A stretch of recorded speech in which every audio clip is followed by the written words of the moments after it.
Welcome to Hitting Home with Mike and Arif on Rogers TV. Barry and Mike, over the last couple of conversations, you've been bringing forward some really interesting information, stuff I had no idea about. I mean, just go about our normal daily lives and stuff that maybe I really hadn't observed. And I found it fascinating, Mike, that you mentioned in your research that the median age, the median age in Barrie and Simcoe County as a whole is over 50 years of age. 50 or older, and so like half the people are 50 or older.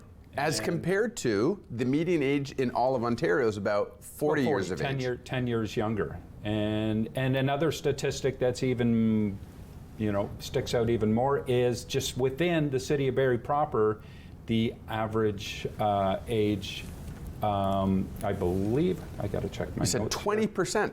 20% of people are over 65. 20% of people are 65 or older for the city of Barrie. And that's a pretty impressive number, actually. And when I say impressive in the fact that when you're looking at how to plan for a community and how to run the operations and services of a municipality or a county, right? I mean, what is the entire purpose of government and all the people who do their jobs? Who are the people you're serving? Make sure you know who you're serving, make sure you're representing, and how do you plan not only for today's requirements, but also what does that look like going into tomorrow? Exactly.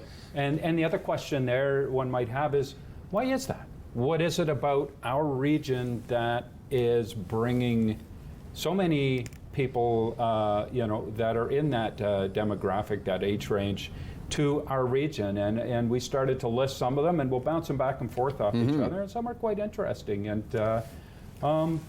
the one factor that stands out for all of Simcoe County, at least, is if you a bit of a history lesson here. If you go back, we're a rural farming community. That's how we were founded, going back 150 years or so. Step outside of Barrie, it's all farmland. So there's a lot of farm communities, a lot of farm families within the region.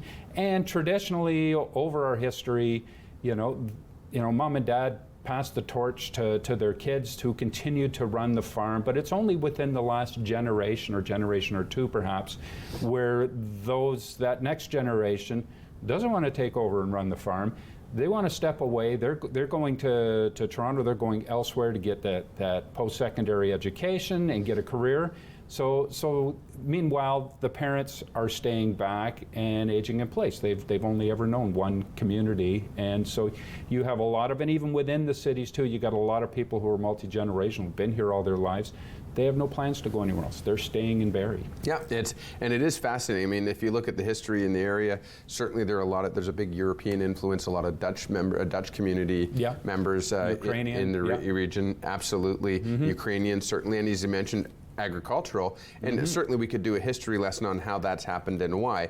But also over time, as you mentioned, Barrie and area had traditionally been a place to come to from somewhere else. If you were leaving the high pressure, the busy lifestyle, and certainly the higher price points and cost of living of the Toronto proper or the GTA, and you were looking for somewhere to retire or somewhere to scale back, downsize, etc., this was an area that was of prime interest to people. And we offer a lot. I mean, I would think if you are at that age and you're living within the GTA or the Golden Horseshoe and you're thinking, okay, I want out of the city, but I don't want to sacrifice too many of the things I'm going to be needing in my latter years. So there's kind of a line that if you go beyond the population of seniors that are leaving the city drops dramatically. We're within that sort of Goldilocks zone where we're an hour from Toronto. So it's still within a comfort zone where seniors are going to go, okay, I'm no longer in the city. But we have a lot of the amenities that you would want, not just as a senior, anybody wants when they're leaving the city, the big city, to go somewhere else. These are going to be top priority items, and first and foremost, especially for seniors, is healthcare. Now, I don't care where you are in Ontario, you're going to be saying our healthcare could always be better. But certainly grading it against other communities of equal size or greater, Barrie does offer up a lot of the important vital necessities within the healthcare thing. I mean, we have our cancer center, we've got Many treatment centers are RVH. It's a new and modern hospital. There's wait times, but there's wait times everywhere. And they're planning and building for the next generation of that as well. They're very forward thinking. So I think we get full marks with regards to our healthcare services when compared with other well, and I think that there's a key there that you had said. Anywhere that you live in the province or in this country, you're going to have certain elements and certain access. But in this region in particular, Barrie is known as a hub. And it is a hub that has all of the, if not all, the vast majority of the social services, government services, as well as third-party not-for-profit organizations running their services to support the community. So yes, we have the blood services and we have senior services, et cetera. Well, South Lake Medical Center is also within, 30, 40 minutes of us. Right. Yeah. In Newmarket, so But it's beyond just having a care facility. It's those other ancillary services, whether it's community centers, seniors programs, mobility, transit operations, other programs that are being offered. But why are we having this conversation, Mike? Because to me, over the last couple of years, we've certainly talked about quite the evolution and the shift that, I'm not going to use that word that we've been talking about for 3 years or so now, but certainly the last few years has given cause for people to move to this region. We've talked about it with the vast uptake in the ability to work remotely, to work from home, no longer have to commute from one desk to another desk just to sit in front of a computer. We realize we now have the bandwidth to do that. We are able to work remotely, but also people from the GTA have realized, well, now I can work remotely just like people I admire who live in the outskirts and actually have a parcel of land or have fresh air to breathe, access to walking trails, access to the mountains, access to recreation, et cetera, at a much lower cost. Now, cost is a big factor. Our taxes are dramatically higher per household than in the GTA, but the cost of ownership, of actual initial ownership, is you got mail, is much lower. So what's interesting though to me is that when people are looking at this, there's always that early adopter. There's the early adopter that says, I'm living down in the GTA, I can get twice the house for half the price, if not a greater differential, have access to the quality of life, and I'm going to take advantage of that. And those are the folks who move first and reap the greatest reward. Now, what's interesting, though, is that all of that migration has obviously put upward pressure on households. So if you look, the price of homes has doubled in the last 5 years, and it probably doubled again from the 5 years previous to that. Yeah, but not disproportionately to the GTA area, let's say. No, where but most of them will be moving from. What I'm looking at is if we still are at a disparity between the increase in home appreciation and wage household income, right? Household income in our region is still about $88,000. I don't know if they've updated that in the last year and a half since we've had some GTA people moving here. We don't know if those have increased or decreased household income. But what has happened is we have seen the people over the last 30, 40 years who've enjoyed a lower cost of living, more housing affordability, and have been empty nesters downsizing and finding this to be their retirement area in Simcoe County. How will that impact when we have that upward pressure on housing? We're no longer that safe haven necessarily. So the people who are on a fixed income and the people who are in retirement age, how has that impacted them? Well, obviously it's created a strain for them. And again, wherever you are within Ontario, it's gotten more difficult. Okay. And again, the show is about, why are people choosing our region? Comparatively, it's affordable. Not compared to itself. Obviously, things have gotten more expensive with time here within Barrie.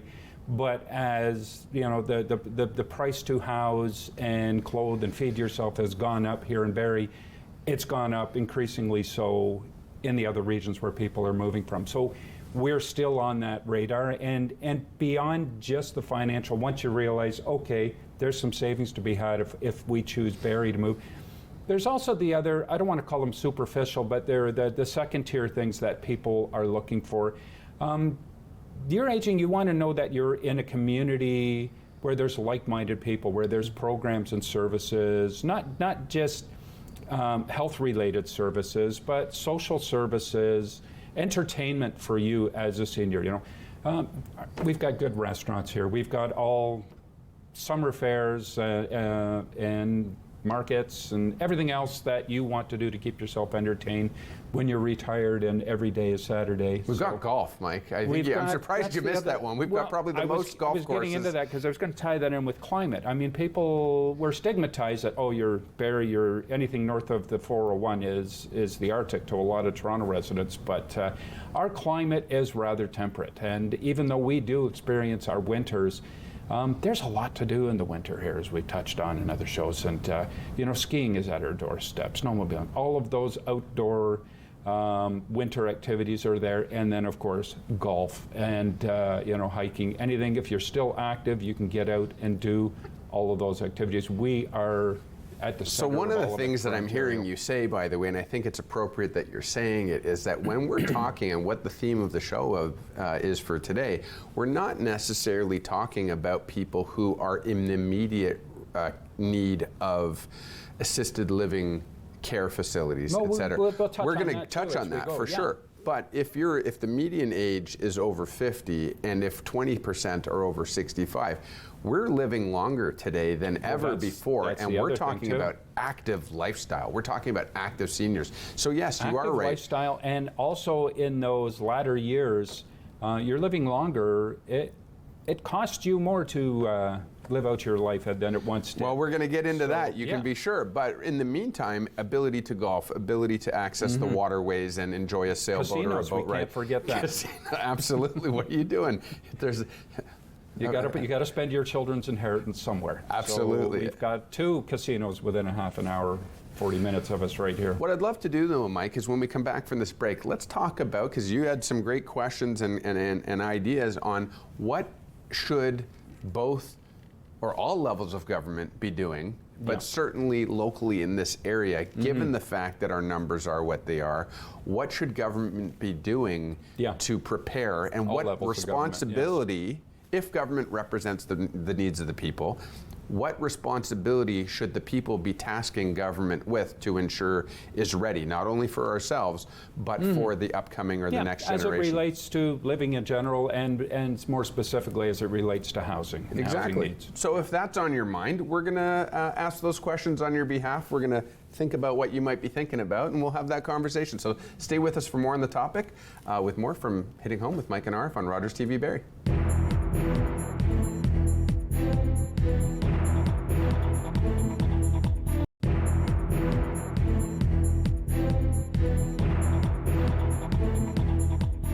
Welcome back to Hitting Home with Mike and Arif. And we're having an interesting conversation here, Arif, and we're talking about the fact that Barrie and Simcoe County area does have an older average population than in any other region in Ontario, actually, and kind of just dissecting that a little bit as to why that is, and in the first segment, and now we're going to have a little look at what does that mean for government, different levels of government, particularly our city of Barrie, and the municipality, or not the municipality, but the county of Simcoe. What are their responsibilities? And on up through provincial and federal. So there's a lot of additional commitment needed from them, given the fact that we are rather special in this regard. Yeah, absolutely, Mike. And it's funny because while you were talking, I just had something enter my head, which is not unusual for. I am part of the demographic we're talking about. I'm over 50, as are you. Not to catch you off guard there with that barely. Comment.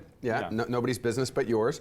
But one of the things I was thinking about, Mike, though, and we will talk about this in terms of what services are here, and I think you've painted a great picture about why this area is attractive. But one of the other things that I was just thinking about, Mike, that why our median age might be a little bit higher than certain other areas, and maybe it's not, doesn't make us unique, but I've got a 20-year-old and an 18-year-old, and I've got a 5-year-old, but she's not going anywhere anytime soon. But I've got a 20-year-old and an 18-year-old, and they've both left home to go to university. Now, obviously, anybody who's looking back over the last few years would realize that it's not so long ago that there was a great debate and a really big lobby campaign to try to get an official university status program institution. I hope we're just enthusiastic about that going forward. Absolutely. Now, not to take anything away, we've got Georgian College, which is a great center, and it attracts a lot of students to the region, both domestic and international, which is great.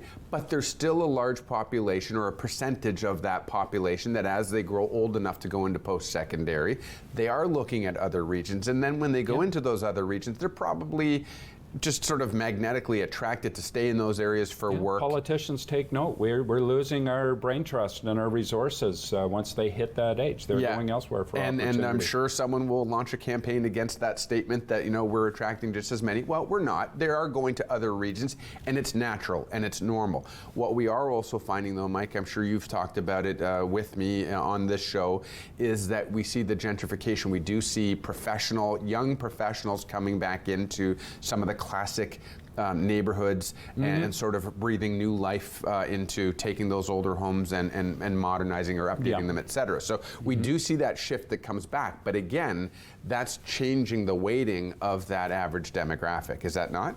Yeah, it would. I think it's keeping it in check at least. Okay. But I think the overbearing fact remains. It's not just people coming here who are in that age category.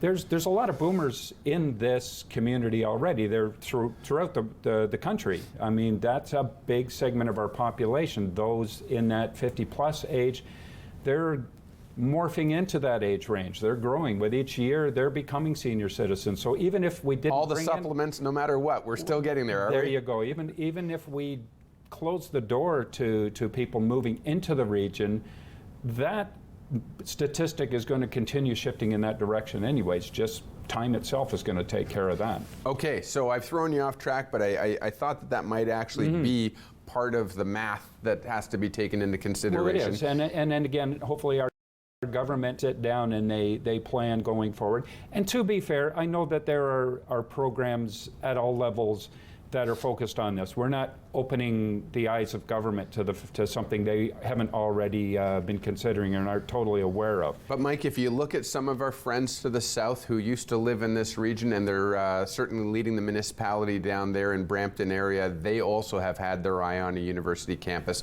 certainly a medical school that, depending on which week you're reading the news, it's either moving forward or it's not. But why am I saying that? Economics 101, and I'm literally talking Economics 101 from post-secondary education, one of the very first chapters talks about if you build the center of influence, if you build an institution of higher learning, if you build a regional hospital, if you place government, or if you find a resource that you can literally mine, then you will build a community and therefore an economy and an ecosystem around that. And so there has to be some truth, some age-old, legacy-proven truth that's true. that And building a university in this area would attract. Any university town in Ontario, go to Guelph, go to Waterloo, Kitchener, London, Kingston, Hamilton, McMaster, all towns that have universities, and you can see the impact, because when the learning centers are there and there are the education, they're churning out educated bodies.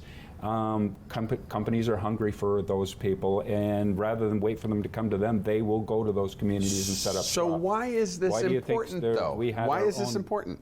Because if we are going to have an economic engine that brings in some form of revenue that supports the services that are required to take care of the people, unless you're Niagara on the Lake, that has built an entire economy around tourism and the theater and multiple theaters. They got, I think, 6 theaters in Niagara on the Lake, along with the boats going up and down the Niagara River, and it is tourism based. Unless you're doing that, tourism is a much smaller part of that economic pie for Barrie. It's significant, but we don't have wineries and we don't have tourism. We don't have all that kind of stuff. So Barrie has to find its way to support the population that it does have. So, well, what are some of the costs, the hard costs that come up, and some of the things that we need to be mindful of for an aging population? Certainly, housing is a big component of that. And rather than lead with that, let's come back around to that, because that's kind of the base of the show. But transportation systems.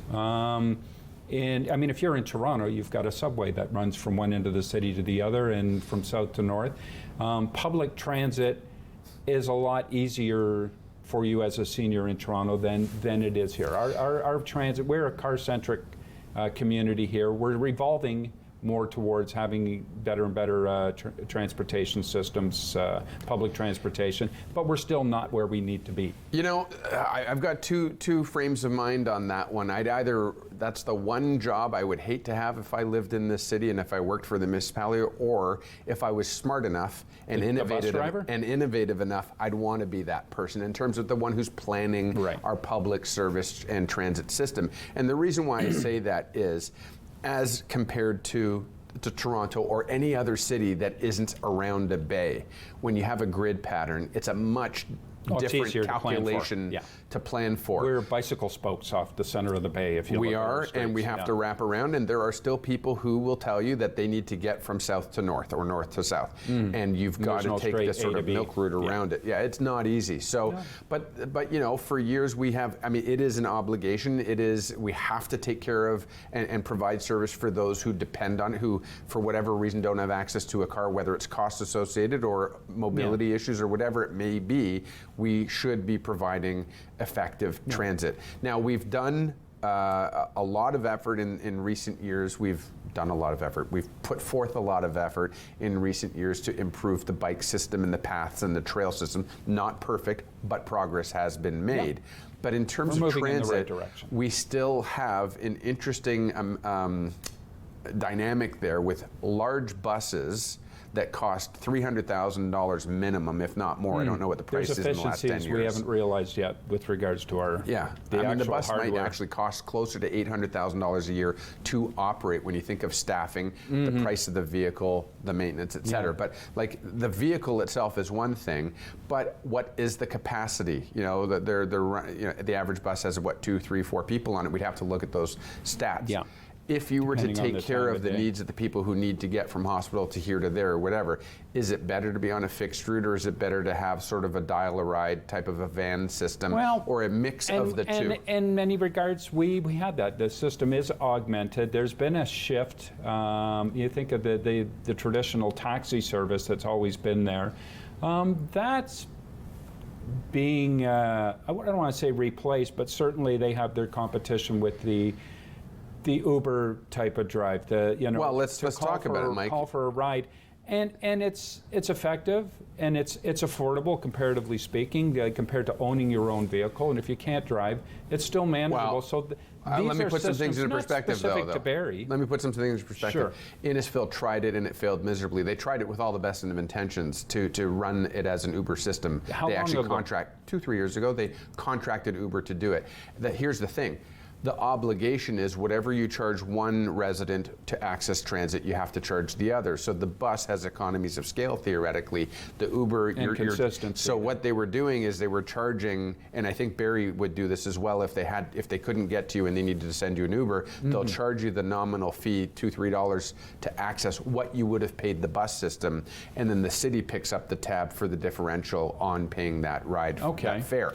So again, but it works best within a municipality as opposed to rural. Hypothetically, if you take 10 bus drivers and divide that up and put it into separate vans, you've now got 40 vans on the road. You're still paying 40 salaries, right? So there's some cost impact there. But what we're talking about really is, right, what is the obligation? Well, we need to make sure that effective transit and is readily available to serve our community.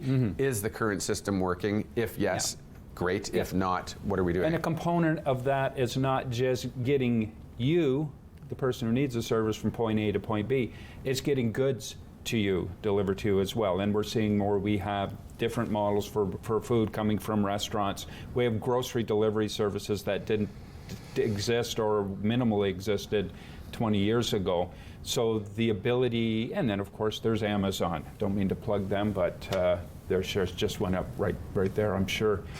And but getting things to your home is much easier. Food, resources, anything and everything you can shop from home now, which again doesn't necessarily, it's not that Barrie has any greater availability of those things, but just in a general way, it makes living in a smaller community that much easier for somebody who does not have the ability to maybe travel and I'm going to suggest, and we talked about it, what is the obligation of our planners, and when I say of government, that, you know, our city planners and city representatives in general. And I think the answer will be make things as walkable as possible, put things in proximity as possible, and therefore I see going forward a big shift, certainly in this term of council, and focus should be, if they're paying attention to it, to develop out Bayfield Street, for example, and get as much congregate living and as much density as you can in reasonable access, walking distance to and our city, grocery stores, specifically our downtown, is far more wheelchair accessible. All our roads, you know, there's no curbs or barriers to taking a wheelchair through the downtown or anywhere, or shopping, any public space is obligated to be wheelchair accessible now. Absolutely. So going forward, Mike, I think we do have to go to break, but when we come back from the break, again, we can pick that up in terms of what should planners be doing every few years as a master plan. What are some of the services that are specific to seniors that we either have or are going to need, or maybe need to do better? We were going to go to break, but anyway, let's go to break, and when we come back, we'll pick that right up. So stay with us for more of Hitting Home with Mike and Arif on Rogers TV.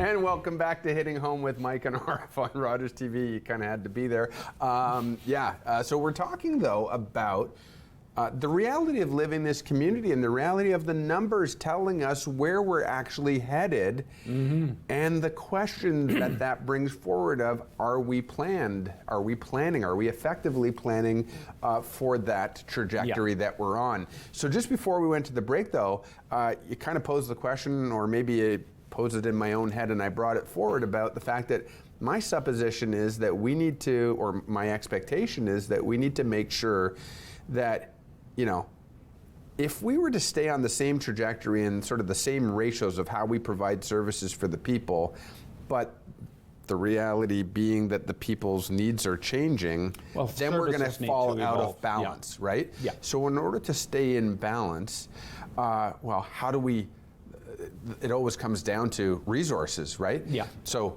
how much money are we going to throw at it to get there? Yeah. So in order to offset that, if we move forward with what we've just been talking about, which is, again, modernizing Bayfield Street, bringing higher density to Bayfield Street and these corridors that we've been talking about for about 5 years, the major transit corridors, Cundles, Duckworth, Livingston, Yonge Street, et cetera. All of them, those corridors, have assisted living, seniors living, and then just with throughout all communities, there's aging in places is becoming a bigger and bigger thing. So that's a question, though, Mike, that has been brought forward.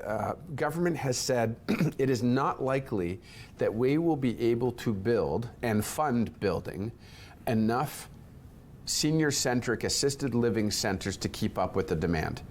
Therefore, we need to make aging in place more viable. And we're doing some things towards that end, but there's much more is going to be needed, and much more, as far as my expectations are, needs to be done.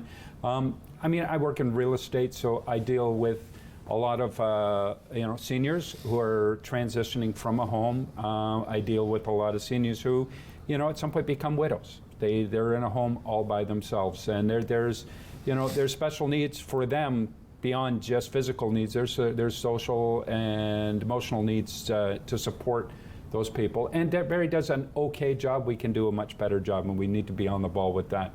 But in terms of, helping people to age in place and stay in their homes. The County of Simcoe does have a program, and I believe it's $500,000 a year is earmarked for seniors for the specific purpose of upgrading your home to, with grab bars and railings, lifts and ramps, whatever you need to make your home safe and accessible. 500,000. It's not a lot. It's a big number, but it's nothing when you think about the percentage of the population that's going to need that. It's something, but it could be more, and it's definitely going to need to be more as we go forward. So let's put some things into perspective here, though. You've talked about it. People are aging in place. So maybe they're downsizing and they're moving out of their two-story home or their bungalow, and they're going into more of a condominiumized setting. Let's pretend that is what is going to happen. Because again, if we're going to redevelop Bayfield Street, if we're going to develop Yonge Street, because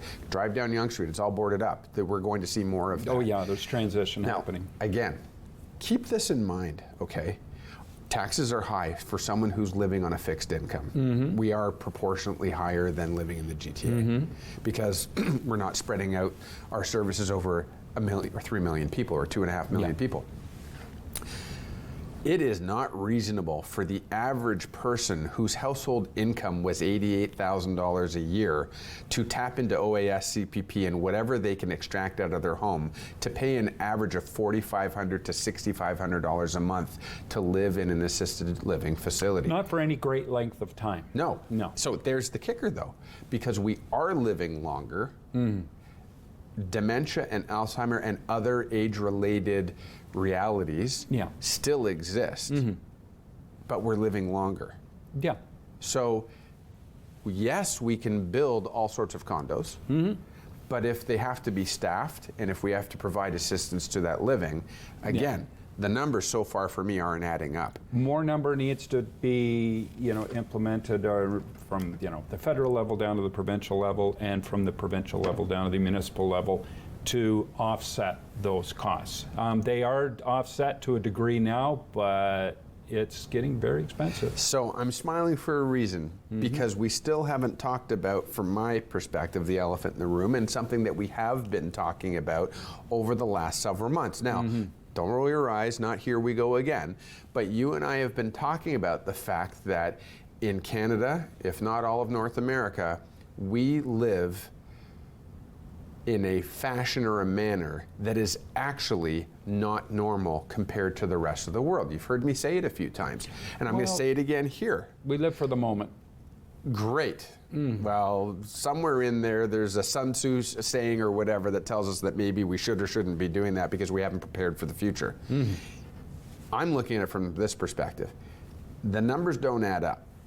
Average household income is making $88,000 a year here, and if you dial any of those assisted living homes that have any form of quality of life going with them, being offered to their residents, you're not looking at a dollar value or requirement per month that is sustainable on the best 5 years of your income if you happen to have a pension or whatever it may be. My father is in long-term care, and there's a surplus for him at the end of each month because the government does offset some of those costs. Because the government offsets his pensions. So yeah, right. I mean, this is exactly why we need the universities, so we get the jobs, so we have a stimulated economy, so we can pay for these services. I'm getting to a point, for our though, parents and for us when we get there. Because the government picking up the tab isn't, it's not, well, I'm going to reach into that magic bottomless pocket that's got tons of cash in it. That government is coming from... It's a printing machine. It is, well, if you go to Ottawa, it is a printing machine, but I don't think provincially here it is a printing machine. No. We're going to run out of that money. We have to figure out a formula. That formula, it may be working for your dad, and I'm very thankful that it is. He paid his dues, and he did, I know the man well, but right? Now there's top tier facilities that are beyond his reach. Like, you get put into that level where your affordability qualifies you. Absolutely. Yeah. Where I'm going with this, though, is what pressure, what likelihood is there going to be that Canadians are going to figure out we really need to rethink how we look at our generations, at our families? Well, hopefully that conversation is taking place at some important tables where those decisions need to be made already, and that they're figuring that out. It would be a heck of a lot more feasible if either the family played a role and you just co-shared on the price to bring in a service worker, a PSW for a reasonable amount of money, because what you pay retail for a PSW versus what you pay in an institutional setting is a big differential. I think government's come to realize that not just private sector in and of itself, but alternatives to the institutional type centers need to be in place, and aging in place, and anything and everything government can do to encourage and make that easier for anybody is probably one of the bigger things that they're able to do. But then they also need to step up and be encouraging alternative type of lifestyle communities for seniors. I mean, they should be, I'd like to see, something like you're talking about, buildings boarded up around town where there's going to be progress. Yeah, that's not a negative. It's talking about the future. It's coming. Those buildings are coming. Right? Short of that big, 600 resident, seniors building, we should and could, somewhere in between that and the detached single family home, we should be building units where there's perhaps like eight units within it, where 8 seniors can independently either own or rent, and a group of a half dozen of those that maybe all share the same services and resources that they're going to need. One housekeeping staff member and a chef, for example. Housekeeping and just care working necessities that are needed. That's a model that needs to be perfected and implemented that we just haven't really done. Well, Mike, I'm going back into my mental archives, and if I think back about 4 or 5 years, we did have a member from CARP on the show, and we did have talking about that. They were talking more about maybe taking an existing home and repurposing with the size, repurposing, put 3 or 4 the Golden Girls scenario, and that's something, and that's great. But if it left to its own devices, it's not going to happen near as quickly as it needs to. That's where government but what I'm needs to thinking set about, up Mike, is that I'm thinking about that they might have been the early movers on it, and it hasn't grabbed hold. What do you want to? But there has to be I think it's going financial commitment from the province. It's amazing how quick the government and major institutions figured out that they could adapt when they needed to, when the pressure was on for COVID, and we talk about that, going to wet signature and being able to do things over video and Zoom. And so I do believe that the big hiccup there was a lack of comfort or familiarity with being able to get multiple persons on title. And all it is willpower. It's not hard to do it. That's just a formality. That can be done. It is just a formality. Will, there's a way, and we've got lawyers who can figure that out. But what I would also like to see is the second suite, it was a hurdle just to get those accepted as something we need and can have in municipalities in Ontario. We crossed that barrier, and man, it was quite a fight, and I played a small part in that fight to get that done. And we do municipalities offer some assistance with creating those second suites. But I truly believe there should be an entirely separate pool of resources and support for creating that second suite for seniors who want to age in place. So that should be totally separate from you or I who want to just go in and build an apartment so we can take in a second income. For those who want to age in place, if they meet the qualifications, there should be a whole different system structure to put together. Well, listen, to help Mike, them I mean, I think if you look at other areas in the community where we talk about acting in a proactive manner, whether it's justice system programs for those who have found themselves always skirting on the edge of what is acceptable behavior, or if we're talking about working with our most vulnerable or working with those who are unhoused, the homeless, for example, and it has been brought forward as case study after case study that says proactive measures are they look expensive. Because you're putting forward a lump sum to approach that challenge and meet that challenge and help out, bring people back on side of what society would consider acceptable behavior, et cetera. But how else does it save? Well, it saves huge money. It saves money on time and resources with dealing with law enforcement, time and resources dealing with the Crown, time and resources dealing with likely hospital visits that may come from some form of altercation. All of the different elements that come forward, whether it's incarceration or whatever, you're talking hundreds of thousands of dollars. Not to include, so we need to add on top of that, the the breakdown of the family and what happens when, you've got to attend to broken homes and the people who suffer through these types of elements. So anyway, where am I going is it's far more expensive to be reactive than it is to be proactive. So what you're talking about in terms of putting forth a fund to address second suites. Now remember, we've got topography. Not everybody can dig a basement, right? But it might be a second suite like an add-on. Doesn't necessarily doesn't need to be below. subterranean. It can be, it could be above ground. It could be an add-on to the house. The add-on house, the secondary suite on the property. We got to go to break. When we come back, that's actually not a bad segue. Let's get into some of the costs and where's the financial implication and element of what we've been talking about on the show today. So stay with us for more of this conversation on Hitting Home with Mike and Arif on Rogers TV Barrie. We'll be right back. TVBB.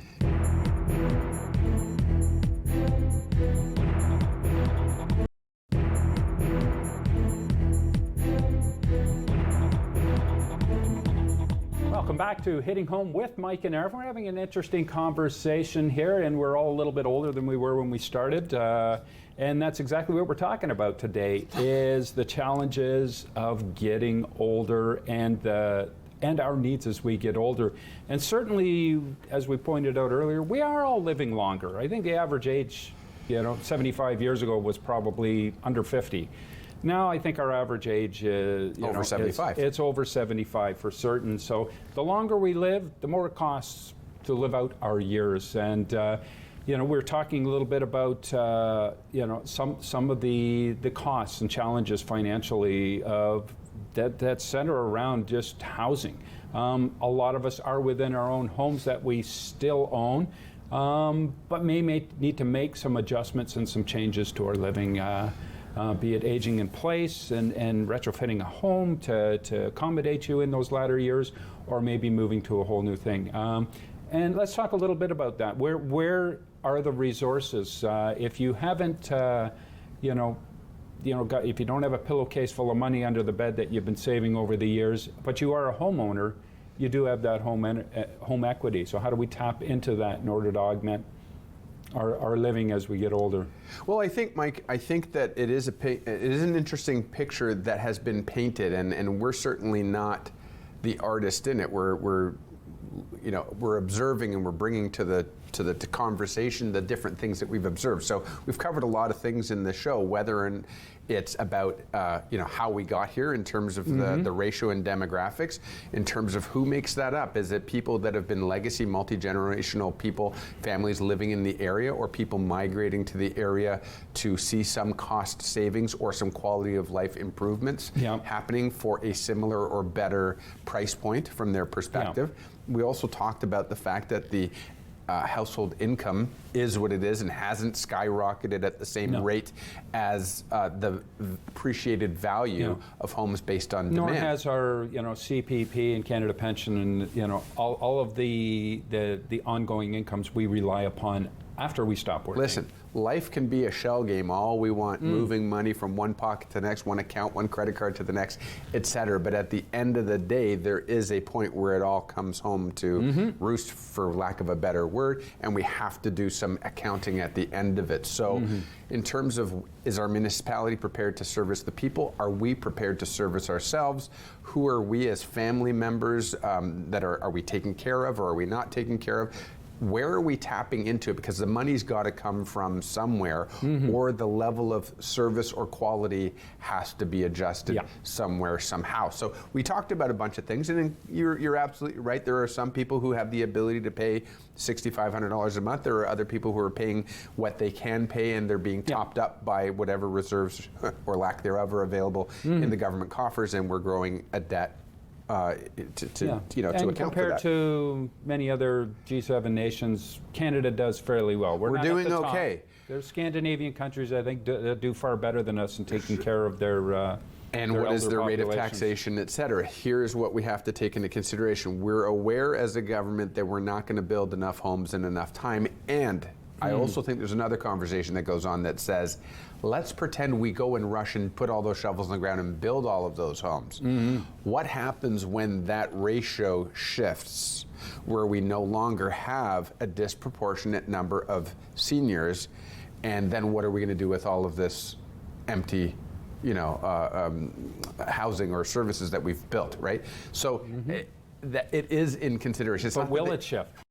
Because I think Might. a population I don't know. of 500,000 new Canadians coming in every year, so long as that holds up, then yeah, I don't think there's any real risk of an all-out unless we have another vacancy. boom, unless that migration accounts for the equivalent of a baby boom, then Yeah. we are going to have we're going to have to figure out what we're going to do with that property if we build it. So in the meantime, they're saying, well, let's not rush to do that because we don't have a crystal ball, right? And let's see what we can do internally. But how do we fund that, and how does that work? And so, Mike, there are a number of ways. Individually, not government. Individually, money, yeah. I want to put out of our own pockets. Well, one thing we do have that, I mean, we can complain all we want about the high cost of housing. The flip side of that is there's a lot of people who bought into their homes, 5 years ago or longer, who have a significant amount of equity. Now, mind you, it's money that's locked into that home, so it's not like you can, just go to your ATM. It's not yours and unless you sell it. Well, that's it. You would have to sell it or refinance in order to access that. Or so this is where you, the money man.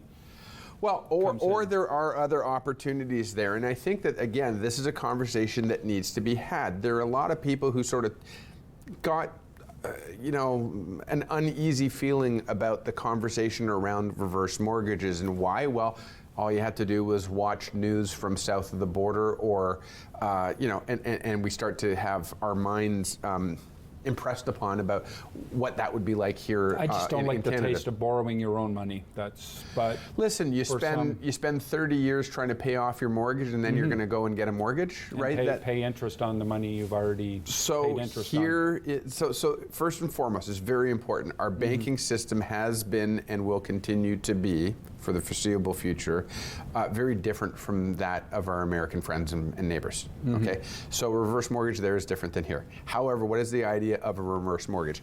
It is a factor. It is a formula of, first of all, is there one person on title or two people on title? How old are you? How many? Therefore, that how old are you question equals how long are you expected to live? Yeah. Right. And how much money are you looking to take out in terms of equity? Because if you look if I had taken a reverse mortgage 2 years ago, and when my house was worth X, and 2 years later my house is worth X minus 20% today, then the bank needed to factor for that to make sure that they're not upside down on their investment, because it is a risk for them. Now, more like 10% less today, but depending on where you are in the province. Okay, so there is a formula and there is a factor, but what they're effectively doing, and let's a very frank conversation. Okay, household income is what it is. OAS and CPP are what they are. We as humans are living longer. We may face some additional costs, therefore, in terms of housing supports required and social supports and medical supports and all those types of things, and we're living longer. So there's a factor in there about, can I take some of the equity out of my home? Well, what does that mean? The answer is yes. No, theoretically, it's not based on income. But you're back to paying a mortgage again that you may have paid off 10, 15 years ago. Except you're not going to pay it. You're going to pay it. Don't get me wrong. You're going to pay it. Whether your estate will pay it. Whether you're alive and paying it or whether you're deceased and paying it. Because one of the things that's going to happen is that you can get a reverse mortgage, and depending on the company that you're working for, it could be up to 50%, it could be up to 65% of the value of the home. Correct me if I'm wrong, some are you pay back in monthly installments, others you don't pay until the house is sold, am I right? It's more along the lines of some they'll give you a lump sum that you can work with, and some they'll give you sort of a living allowance to work with, okay? And there is no expectation to pay it off. Then the meter's running, don't get me wrong. And there's compounding interest. And there's compounding interest on there, but it's based on a projection, and you can get different terms. There are a couple of ways out of it. One, you can refinance and get out. You can sell and get out. Or you may be deceased, and then you're going to go through the estate process, and that account will be settled. It'll be settled, yeah. Or if you're moving into assisted living. And again, it depends if there's one or two of you in there, et cetera, et cetera, et cetera. So, so there are ways to do it, but keep in mind, what does that actually mean? For people who have traditionally said, well, my house is my greatest asset, and when I pass, I'm going to leave that to my children. Well, not if you're tapping into a reverse mortgage, you're not. No. You know, at least not to the same degree. So there is a calculation in there. Ideally, real estate hasn't lost value in 50 years, ever. That's a generalized statement. In the long term. If you bought yesterday and sell today, maybe you lost a little bit, but in the long run, you haven't. No. So they're giving you a formula and a factor. They're giving you access of up to a certain amount of money based on your age and your life expectancy.